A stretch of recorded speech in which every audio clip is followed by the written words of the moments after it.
When Cabinet met on January 20th, they arrived at a collective position in the proposed BTL acquisition of SpeedNet. But they said they will not disclose that position until after the key stakeholders had met, so as to not influence their deliberations. However, 2 days later, the PM came out squarely in favor of BTL making the acquisition. Without a consolidation, their growth is flatlining for the next 5 years. And whilst revenues are not going up, costs continues to go up.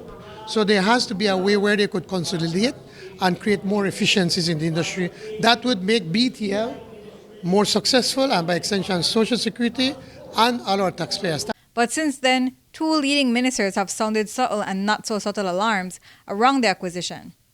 First, Kareem Musa said that BTL's primary obligation right now is to follow the law.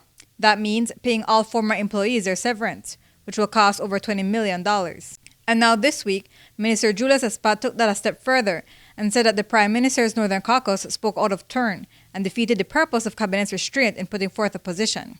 I was surprised of that release that came out. I saw it this morning. Why? Because in Cabinet it was decided that there would be no political interference.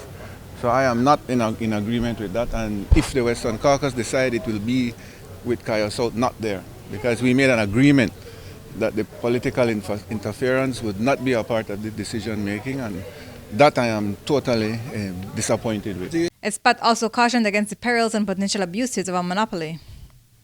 The media says, I am concerned because if you have government-dominated telecommunications, they can put a target on my shoulder and I won't be able to function. More or less I understood that you guys were saying. That's a valid point. So we have to listen to that. And if it is done, then legislation has to be put in to ensure that that does not happen. The consumers are concerned and say, in the past, if BTL may give me a bad service, but the price may kind of alright, I will consider for go to the guy who give me a better service, but it's a bit more expensive or less expensive. You have the option. With what is happening, you won't have an option. And I believe that options are always positive. And Musa cautioned that rather than rush to make the decision as BTL board appears to have been doing, some level of restraint is needed. I think you're perfectly right that the consultation has to be comprehensive, thorough, and take into consideration all of these various perspectives, including the Chamber of Commerce.